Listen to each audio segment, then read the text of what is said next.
So, first of all, a huge thank you to everyone who has joined us today. This webinar is the first in a series from 2112 Marketing, focused on unlocking growth in complex markets. And we're starting with what I feel is one of the most misunderstood yet effective parts of the whole marketing mix. I am, of course, talking about media relations. And who better to speak on the subject than two bona fide experts within their respective fields?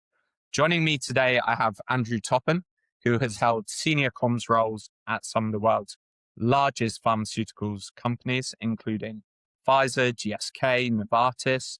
Then we have Mr. Mark Casey, a specialist in tech and financial services. Mark has successfully run campaigns for some of the world's most recognizable brands, so we are in safe hands today. Welcome to you both. Before I get you to introduce yourselves, I'd like to bring everyone's attention to the first poll that Tristan's going to run. We want to gauge what your understanding is of media relations. As I said before, it's quite often misunderstood. So if you could dive in, answer that question now, and we'll come back to it in a minute. While you're answering, I'm going to invite Andrew to please quickly introduce yourself. Thank you, Henry, and good afternoon, everyone. I'm Andrew Topen. I've been in the life sciences, media relations, communications, public affairs world for 30 years of my career, advising CEOs, boards, and the internal colleagues on a highly regulated industry, as you'd all expect, in global pharmaceuticals. And it's my pleasure to join with you all today. Looking forward to the conversation. Thanks, Andrew. And Mark? Thanks, Andrew. Thanks, Henry. First of all, my apologies. I had to change venue, so they're conscious of the fact there's a little bit of background noise where I am. Please persevere.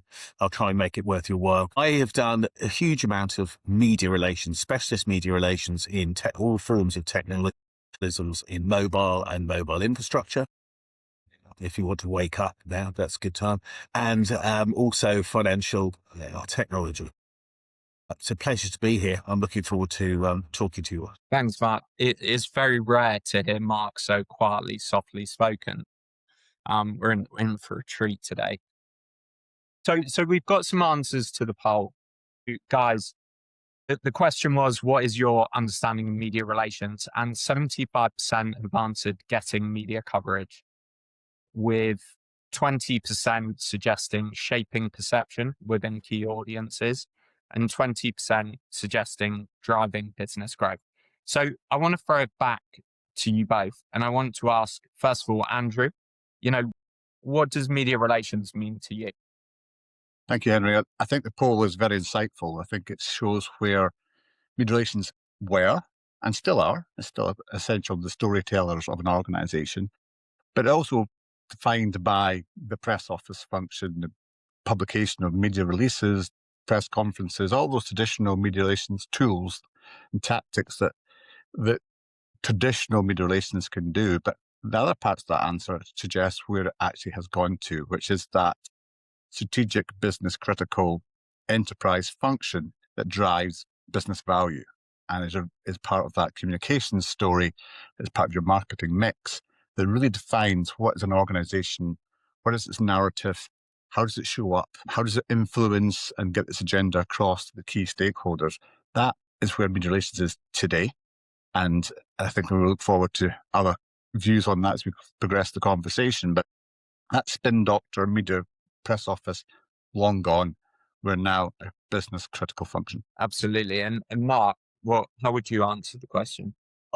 Firstly, I agree with my learned friend Andrew, but I'm going to pull out something else to focus on, which is a little strap line that I've been using for many years, which is media relations is the right message delivered with the right vehicle at the right time. That's the crux of it. It's right message, right timing, right vehicle to the right audience. If you are launching a new mobile infrastructure device, you're not going to speak to the national press. You're going to speak to is critical. And that 4-stage process is what I try and work through every time I start some activity. Absolutely. And can you I'd love to hear examples from both of you of how that shows up with clients. So, Mark, should we start with you? If you could give us a real life anecdote. A real life anecdote is something I'm actually involved with right now, which is multifaceted because it involves mobile infrastructure, data centers, and the energy that is needed to power these data centers. Now, data, AI, it's here. It's not coming, it's here. And it is very expensive. But I'm currently working with a company that moves some of that data processing capacity to the other end of the chain. So actually puts it into the data. So you're moving the requirement. And it does sound complicated, and it is very complicated. But for us, we must get the message out there, style of building huge amount of energy capacity next to a data center is the way you do it. You don't have to do it. It's too expensive. Then reduce the cost, and you actually increase the efficiency of the data they use and the speed it runs at. It's really important for both an environmental and societal basis. And I guess going back to both of you mentioned the right message, you mentioned the narrative. And sometimes, I mean, often that's seen as the preserver of brand and branding, right? Mark, in that scenario with the client, you quite eloquently gave us almost the press release there. It's quite nice. But how involved are you with shaping that from the beginning? How often is it that a client comes to you and they've just got something that's newsworthy right off the bat? Honest answer to that, Henry, is not enough, not soon enough. When you're dealing with complex markets, and I know Andrew will pick up on this when I shut up, is that telecommunications and fintech have a whole slew of regulation around it. One of my clients, the press release is not signed off by the CEO, it's signed off by the compliant. That's how the old concept of just chucking a press release at a few journalists, I'm afraid we're gone well back, but beyond that now. That process, it is still the same 4 elements, but is absolutely missing. And Andrew, I'd love to hear from you, obviously coming from a life sciences perspective in terms of some of those real life, examples of how the media relations profession, acts. Sure.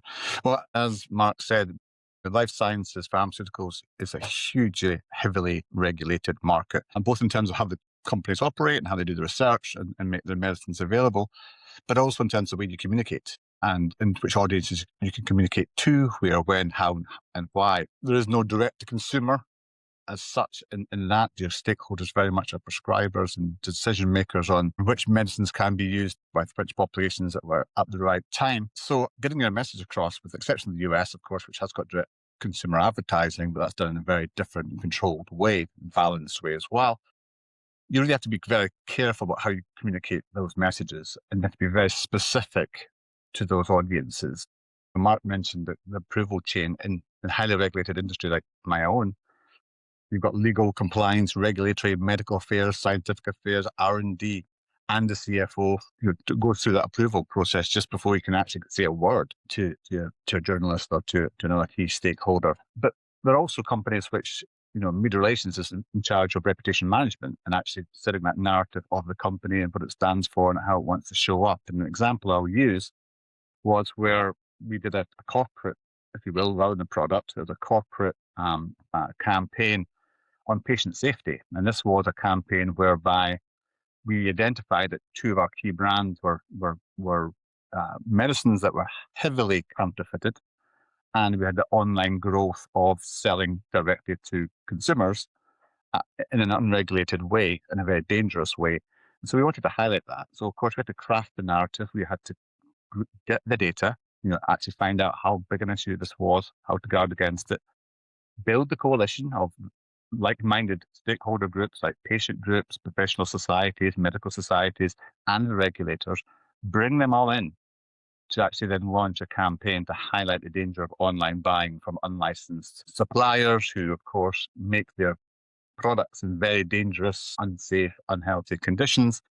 And one of those things we identified was a lot of the times they're using cement mixers and, mixing up these compounds with rat poison, cement dust, you name it.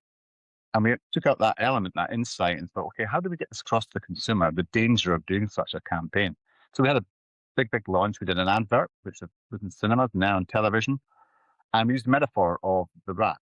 And we had a man getting a package through the post, opens it up, takes a pill, and then starts slowly to pull out this very moist, horrible, dead rat splatters on the countertop. Very graphic, but to prove a point, you don't know what you're ingesting.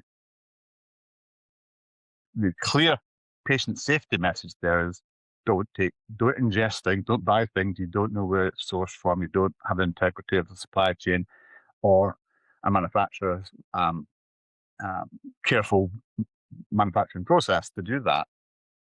Be careful. There are the right places to go for advice, etc. And that had a huge effect. It really highlighted at the very infancy of online buying the dangers of doing that. They also had a corporate reputational uplift because, of course, the company was basically seen to be doing the right thing. It wasn't talking about its medicines and advancing those. It was actually brand protection for its medicines because of the association of counterfeiting and those medicines. But the patient safety message was paramount, putting that forward and saying, we care about patients. We don't want you taking things that you shouldn't be taking. Speak to your healthcare professionals, make sure you get the right thing at the right time. So media relations was pivotal. Communications was pivotal as part of a multidisciplinary team to deliver that message, deliver that campaign, and huge success on the back of it. Yeah, and I guess that's all most people see is that end result, not all of the work that goes into it. And what I think is really interesting is within this conversation already, we've mentioned regulators, compliance, but the end result is very creative. How you deliver that message, you're still having to impact consumers and other, key stakeholders. It's got to be human. It's got to be interesting.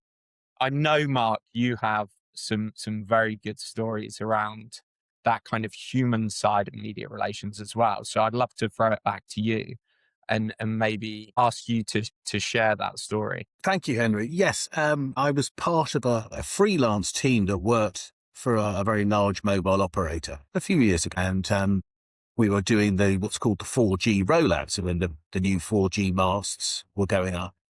And we ended up doing a very human-facing story, because what happened was a very small village in Wales, which is called Stay Little. I'm not kidding you. The actual name of the village is Stay Little.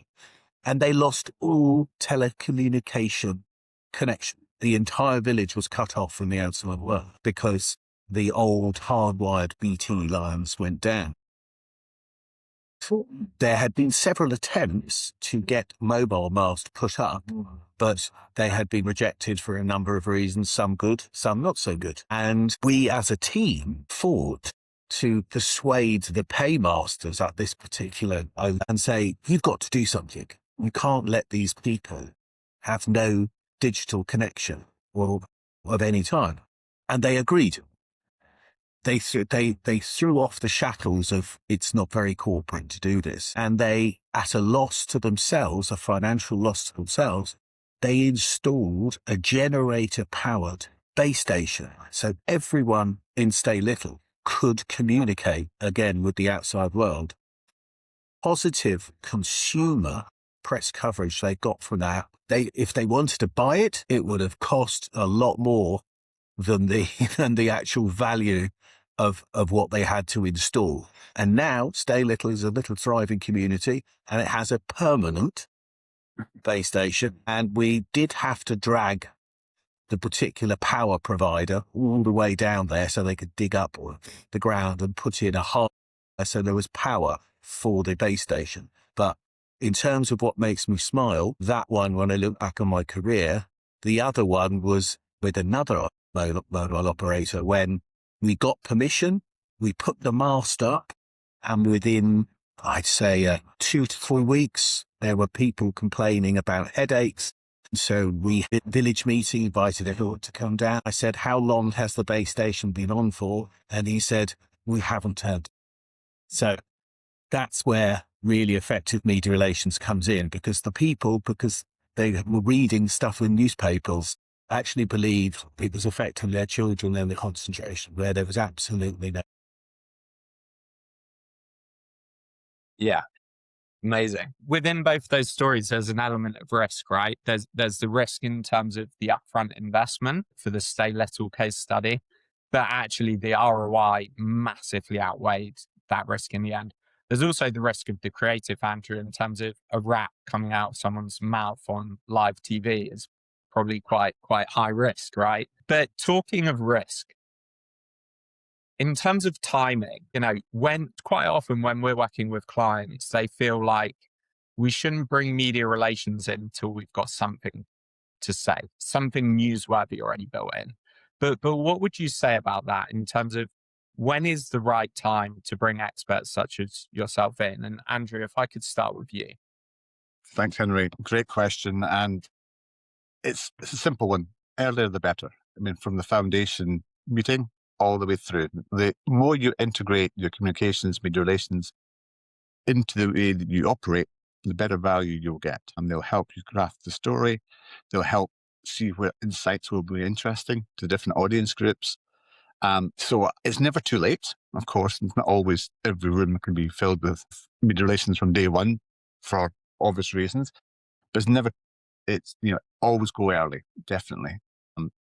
The best campaigns, the best initiatives I've worked with, even in crisis management, is down to early involvement, a key part of the team, not this service that you bring in on the side and think that you can, just give them a story and they'll go off and sell it. That is not media relations. If that's the attitude, that's the result you'll get, and it will not be great for the business. So yeah, earlier the better for me.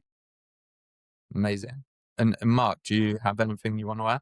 Yeah, I completely agree. Early engagement, if say, has happened in the last 10 years. Some big tech company raises a huge amount of money and they launch on global markets, and it's all really good and really fancy and everything's going really well, and they're meeting, and then something changes. A product fails, thousands of people lose money or something like that.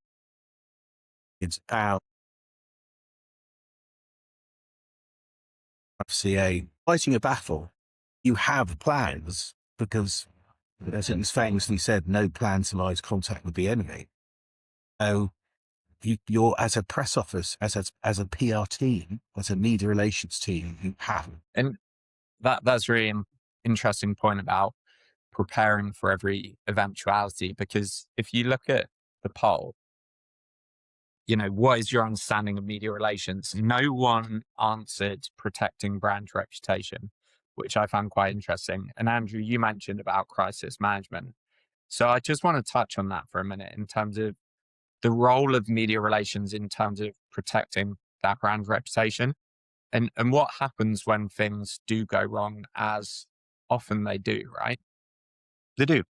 The best planning things still go wrong. There will be products that are recalled for safety issues. There will be manufacturing sites that have issues and, fires and other things that can happen. So there'll always be things.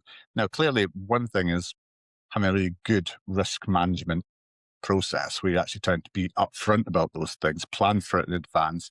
What are your contingency planning for all of those things? You can war game a lot of those aspects. I've taken part in a huge amount of corporate risk management exercises where you real time war game out scenarios that are sort of pre-planned and different inputs come in to challenge the team. But the key thing is everyone's in the room at the same time to work through that real time. And so you're building that muscle, you're building that memory of how to do these things. But of course, the crisis will happen. And that's where you need to have the relationships. You need to build the trust over time. When you build trust in drops, you lose it in waves. And so you want to make sure that you've built that credibility, that narrative, that understanding with those key audiences, in this case, journalists who understand the company, and then ensure you've got the right information in the right way to present that to protect the company's reputation as best as you can. Now, that also means, apologizing where you need to apologize. Things can go wrong, but no company sets out to make mistakes. No organization really wants to fail. But have you done the planning? Have you really gone through the messaging? Have you understood and got your spokespersons trained and ready? Have you built the trust amongst your key stakeholders? They're all essential parts of your brand, because your brand endures or it doesn't. Products can fail, but the company lives on. And it's making sure that the corporate reservoir of trust you built up isn't all blown in one go because you haven't got the right team in place and you don't have the right professional expertise in your media relations department to handle those key stakeholders. Because at that point in time, in crisis management, media is front and center. People want information now.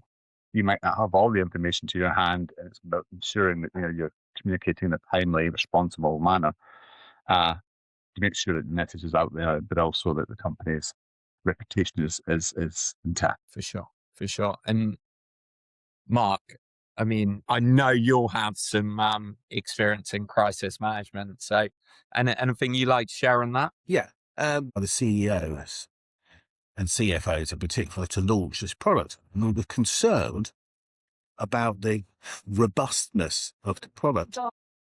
But we went ahead, and halfway through the press launch for this product, the CEO is standing next to the laptop, this small puff followed by a tiny lick of flame, and everyone gasped. And we had planned for this, mainly because the two people who were running the account, my direct bosses, had said, we're going to plan for this. They didn't tell us, they didn't tell me as a junior that they did it, but they had a plan.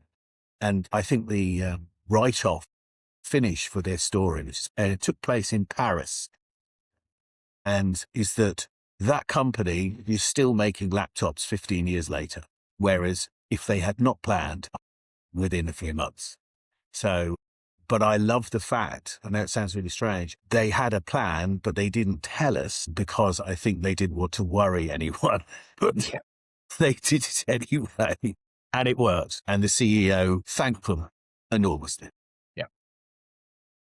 It's really interesting. I mean, what you guys do is so multifaceted, in so many ways. And especially at the moment, right?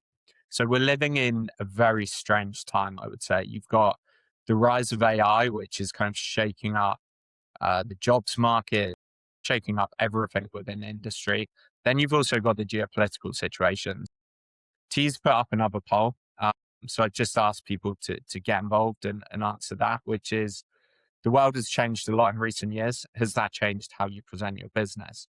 And what I'd like to do is throw that to both of you, Andrew and Mark, in terms of, how should brands be communicating? What should they be aware of when the world feels like it's on kind of tenterhooks right now? Everything feels quite fragile. So I don't know who wants to answer that one first, but I'll throw it out there and let you have a crack at it. Let's perhaps tag team it. Yeah. Mark pointing down straight away. So crisis management in action there, Mark. Absolutely. So you're absolutely right, Henry. The geopolitical environment is probably the most uncertain we've seen in generations. But with that comes lots of speculation, whizzing words about how things may change in the future. I think when it comes down to it, we need to deal with facts, and making sure that the businesses understand the factual background to where we actually are. Yes, be aware of speculation and scenario plan how things may go and have contingency planned in for that. But what are the actual facts? How does that actually impact us here and now? Do we have those local relationships? Because there's global, there's regional, and there's also local, and everything ultimately happens at a local level. So how strong is our global network? The affiliates, are they all united behind the same idea? And just that understanding, that global perspective is really important. It's not something you can offset. You really have to have that right expertise that is constantly scanning all of those potential issues, but also then filtering out the noise. There's a lot of noise out there, and actually down to the actionable insights of what does this mean for us and how does it impact our planning? Because a lot of times the noise doesn't change the core business strategy. You obviously have to pivot if there are significant events that happen. For example, US tariffs can throw things open very quickly. But then what is actually enacted in law is different. And it was all out struck down recently as an example, where businesses plan for it and then it didn't happen. And that may happen again in different ways, but just being aware of the facts makes a huge difference. Our expertise is looking at that on a constant basis, taking all those inputs, having the right networks to understand what is actually happening, what may happen, and how it may impact your business, and giving the right advice to those senior executives at the right time is critical. But you have to be in the room to do that. And that's where those relationships are vitally important. We are perhaps the most external facing function of an enterprise. And so therefore, having those networks, understanding the trends, putting a lot of analysis into it is vitally important, because the uncertainty is only going to grow, but how you actually respond to it in a proper, logical manner, I think makes the difference between running around with your hair on fire and actually saying, okay, calmly, this is how we believe the environment's going to progress. We've got the right plans in place to address that. Yeah. And no one's got a crystal ball, right? That, it comes back to a point you made earlier in terms of, preparing and kind of being prepared for every eventuality. I mean, the tariffs were a nightmare for us from a comms point of view for our financial services clients, because we write a lot of newsletters for our clients. One of our clients decided not to communicate at all because they felt the situation would change too much. And one of them communicated same day on the tariffs. 24 hours later, the situation had changed. So that second client had to then communicate again.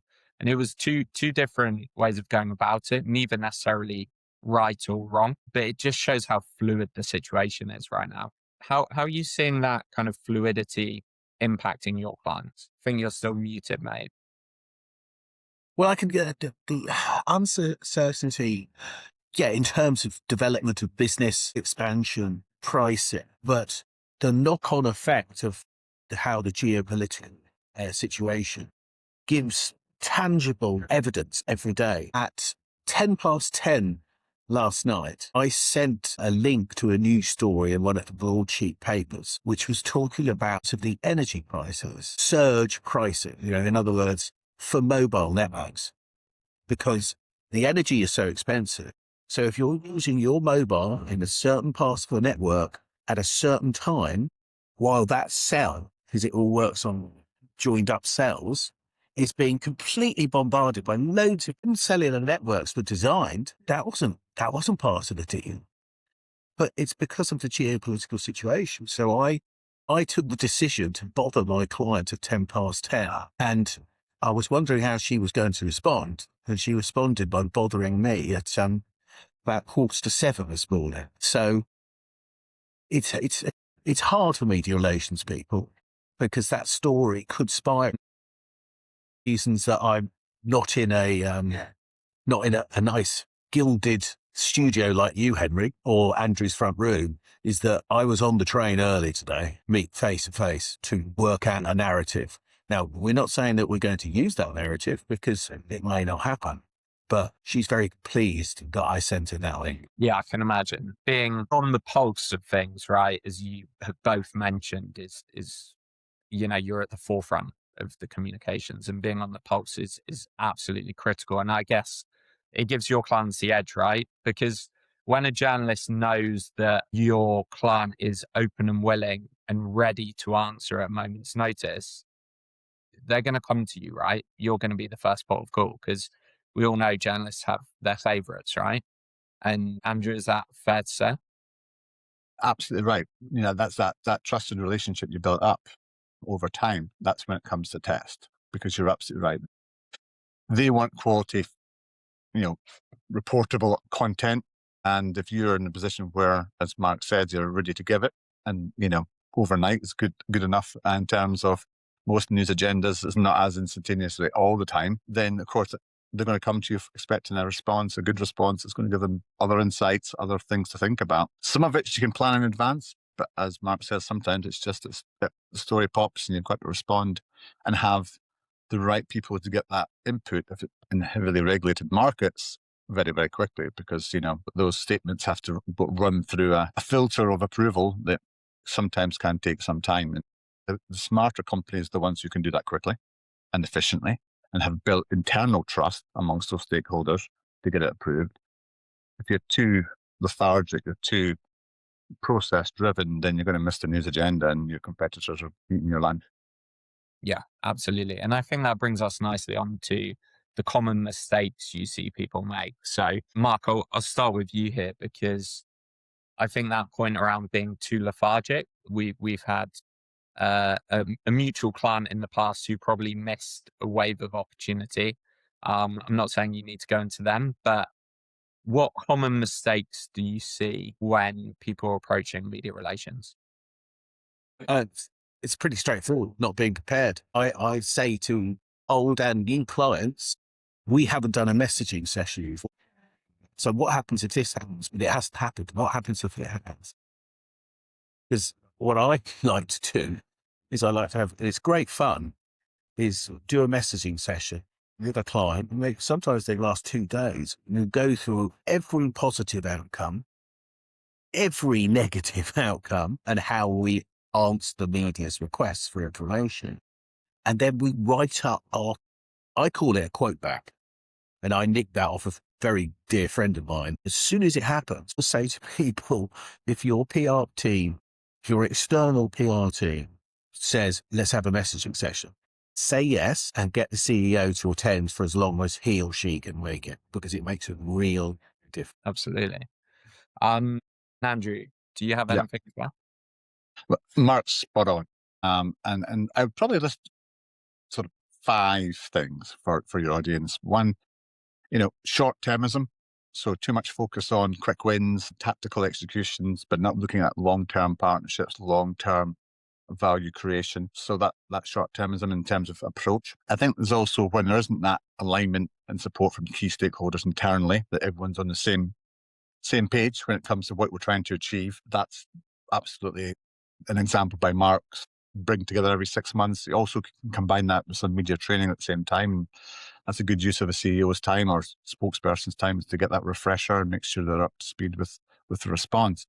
But when there's not alignment, that's where you see mistakes often are made, because regulatory think this, but medical think this, and legal think something else. And if you're not aligned, you're not going to be able to communicate effectively. I think the overpromising.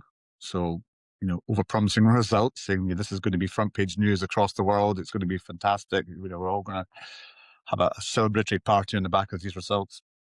Just manage expectations properly.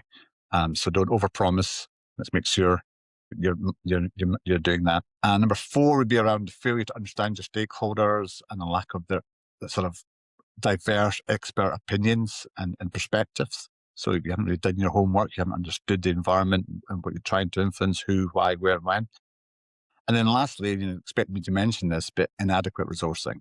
Either that's FTE or financial resources, etc. Just a budget that's not going to cover the work that needs to be done. You have to have the right expertise, you have to have the right infrastructure in place to make sure that you can actually get those results on a consistent basis. And if you underfund that, then you'll get suboptimal results as a consequence. So that'd be my 5 kind of key mistakes that are often made. Yeah, absolutely love that. And I'm going to throw it to the audience to ask some questions in just a minute.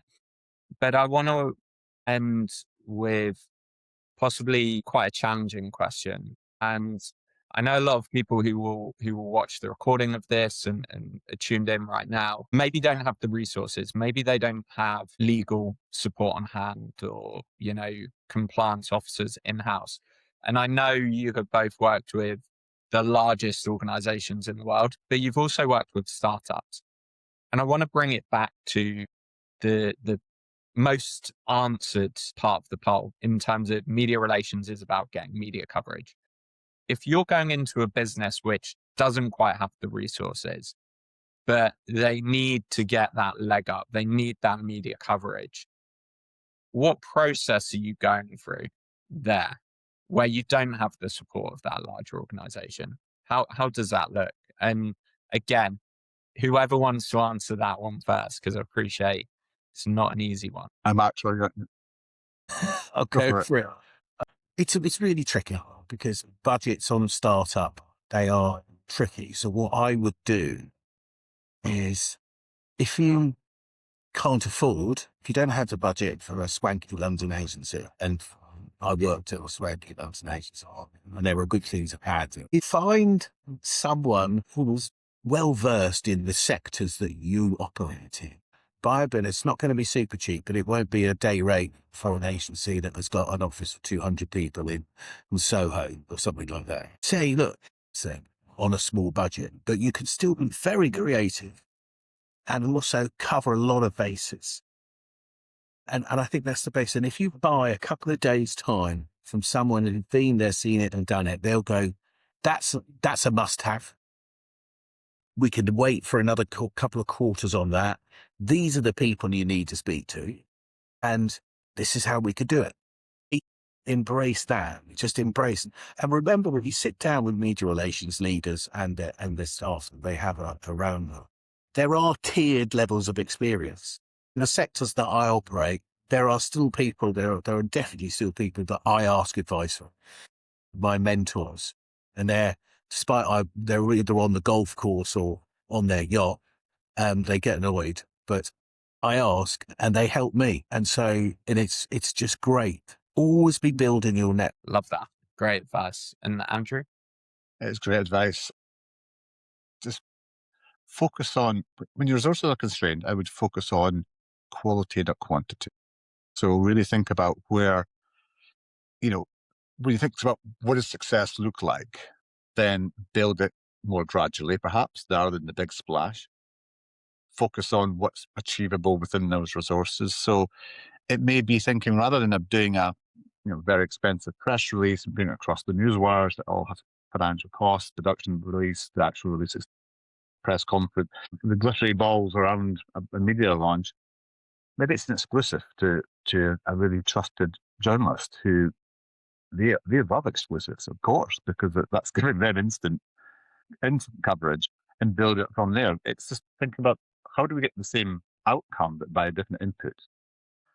I would cover that with saying quality over quantity, set measurable goals, but over a period of time, and build it. You don't all have to go in with a big bang. Here we are, high costs, high, but also high risk. Spend the time covering those relationships, as Mark says, build up that network, offer exclusives. You'll still get a media hit, but it'll be a slower burn, perhaps. Something that will grow over time as opposed to the big flash. Yeah.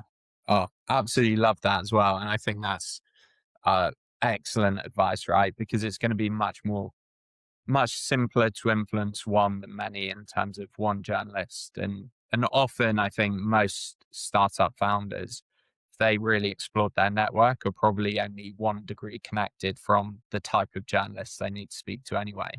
So explore that network, I guess, and utilize it in the first instance. Guys, thank you so much. Really appreciate that. That was unbelievably interesting, great insight. What I want to do now, if it's okay with you, is open it up to some questions from the audience. So T, I'm guessing the easiest way is just drop it in the chat for everyone. Okay, amazing. So we have a question in straight away, and I'm not sure if you guys can see that. It's popped up. How do you know if a media relations partner is actually right for your business? Who would like to take that? Andrew's taking that one. Okay, splendid. I'll go second. It's chemistry. It's personal chemistry, I think. It's about building trust. And do you feel that the person who you're bringing in to help craft that narrative, that story, is somebody you can trust, who has the right network, the right experience, the right gravitas to help you craft that story? Like any function that you want to bring in is based on personal trust. So I would say that's a huge part of it. Do they have the same purpose as you? Do they have the same values as you? The way you operate together? Will there be a chemistry there? And I think it's something which you then also engage other network. What's this person like to work with? And build out that relationship. But like establishing any relationship, it's about building up a mutual understanding. And I think the key thing for me when it comes to media relations has to be fundamental to the relationship is brutal honesty. Because don't get someone who's going to tell you what you want to hear. You want somebody who can be trusted to tell you sometimes what you don't want to hear. And actually having that honesty is so important for your credibility And it's so important so you don't make those mistakes and go down the wrong kind of path. And that's where you know you've got a great relationship with somebody, when you can give them that honest feedback and it's taken the way it should be taken constructively. Yeah, that's an amazing answer. And I think that's the same answer you give for most suppliers. What I'd also add to that, because what's really interesting on this call is you've got Andrew, specialist in life sciences, spent a career in life sciences, Mark, specialist in tech and financial services. How important is a niche to the partner you select? So, Andrew, no offense, but I wouldn't come to you for financial services, media relations, but there's no way I'd go to Mark for life sciences either. And that's no comment on either of you, right? That specialism, how important is that? Go I on. think, well, it's like two ways, two very, very tactical ways. If you want someone to launch a new piece of technology and IoT, firstly, look at their client roster. If their last thing they launched was a rotisserie set, they may not be right for it. Something like that, it's not going to be any good, because they're probably brilliant media relations for FMCG, but if it's a new piece of technology which is for used in industrial warehouses, which is where IoT is just taking off, they can't do it. We say to people when you're getting ready to select a media relation, is that if you sit down with what's going to be your account lead, ask them for references. Now, I'm very lucky because I've been doing this, since my hair's gone grey, or before my hair went grey, is that I have 6 or 7 clients, some of which I have worked with for over 25 years, who have not given me a written reference, their mobile, and that works pretty damn well. Yeah, 100%. Love that as well. And we've got a couple more questions coming in now. So Donovan John has asked, what does good media relations actually look like in practice? I think it's back to Mark. Right message, directed, but the right time, right expectation. Right vehicle, right audience, before rights. That's what good media relations actually looks like in practice. And another tactical aspect, one that Andrew will probably remember, is that when you've worked with a particular quite sought after contact and then delivered he or she some certain aspects and they're very happy, and then all of a sudden they start calling you, that's when you're onto a winner. And I think it's a lot more complicated than it sounds, right? Going back to what the guys said about building a narrative and talk about the right audience, the amount of organizations, even global organizations, who haven't really nailed down who they're selling to, and they struggle, whether that's multiple stakeholders within a business or a single ideal client persona, and it's not actually articulated, which makes it a lot harder from marketing point of view. Makes it not impossible from a media relations point of view. So we've also got a question, Mark Woodward. Good to have you on, Mark. What one mistake can a business owner avoid in media relations? The one you see time and again.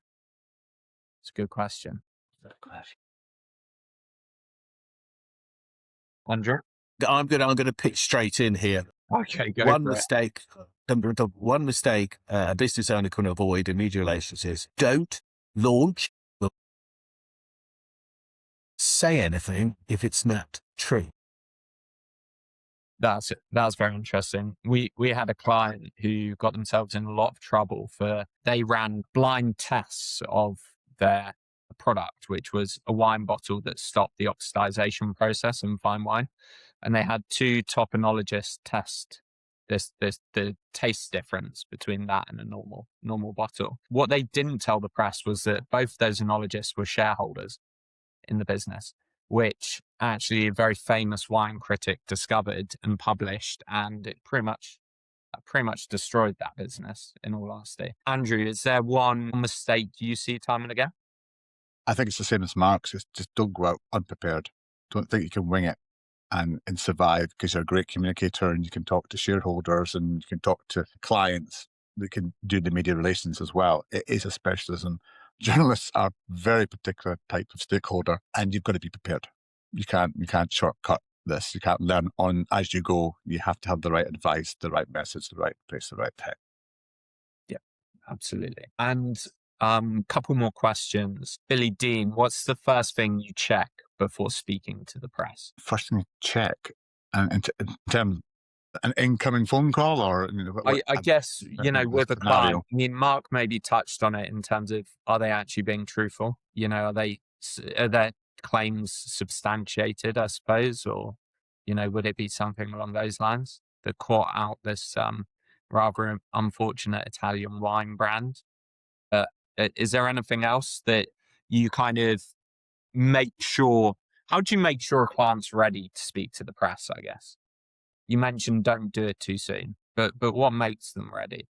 Possibly who did a stint on TV, and you put them in the chair in front of this party. You spend the rest of the day. That sounds terrifying, to be fair, but good preparation. We've only got a few more minutes left, so I want to get through the next couple of questions if possible. So we've got James Dane has asked, what does being prepared look like in media relations? Do your homework. Make sure you've got your story worked through and approved for external consumption. It might sound great to you, but you've actually tested it as best you can, the narrative, the messaging, and you're then back to that, targeting it to the right people at the right place at the right time, understanding the right expectations around how you expect that story to land, and that we are clear what success is actually looking like in this case. So I think it's making sure that you're investing the right effort into the right place to get the right outcome. And that's, as part of your marketing mix, is something you'll do with your customers. But journalists are your customers, and you are selling them something if you're doing proactive, or you're protecting yourself if you're being reactive, making sure you have the facts to hand and it's properly worked through in terms of what that story is. And you are communicating, you've got to know it inside out and be in full command of the facts. But also then don't wing it. So don't try and invent something on the fly.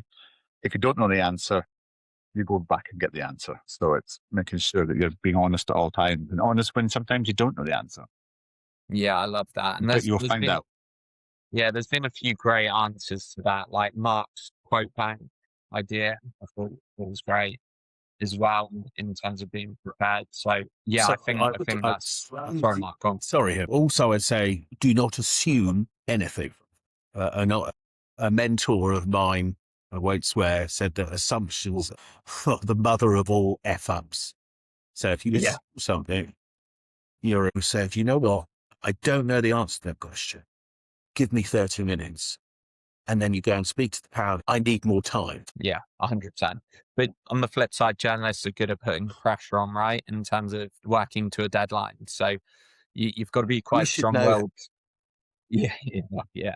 And this is a final question. It's a brilliant one from Andreas. Good to have you on, Andreas. What's the first thing a founder should actually do with their first piece of press coverage? Mark, do you want to take that first? Well, my first piece of coverage that I got in the Financial Times is in a frame in the downstairs living. So I'm going to leave you with that. Yeah, I think. I suppose. See, very seriously, that's fantastic. It doesn't matter what it is, but if your organization and if the process has worked, then tell people about it. Tell people about it.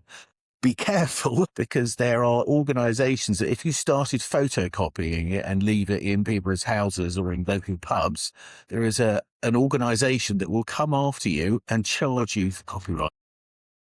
Well, and I suppose this is where media relations meets marketing in terms of growth marketing, because when we work with Mark or Andrew and they get some amazing press for our clients, it's the logo might then go on the website as featured in, the Financial Times. Make sure you're sharing it to your personal LinkedIn account, the company LinkedIn account. Make sure you're then building on that story, right? So I guess you'd work with Andrew and Mark there to, where can we go next? Where can we take that piece of coverage next?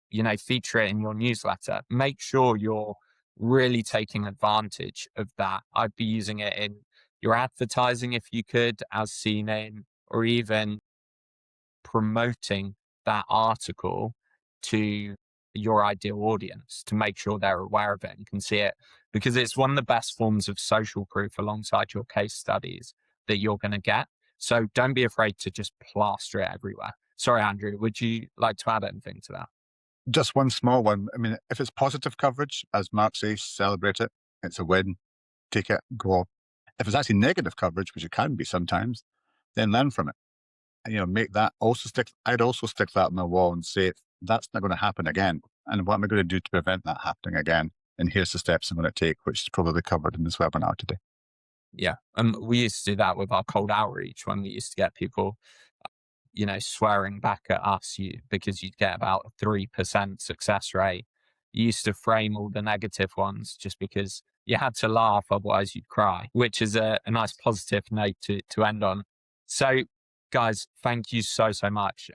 That was absolutely awesome. Thanks for sharing your experience and your expertise. And I think we're going to have you both back at some point to do a repeat of this. So, just thank you. And thank you to everyone who attended. We will follow up with a recording. We'll also be sharing what's coming up next in the series. So, stay tuned. Make sure you're on the 2112 newsletter. And thanks again to Mark and Andrew. Our pleasure. Thank you. Thank you very much. Bye now. Bye.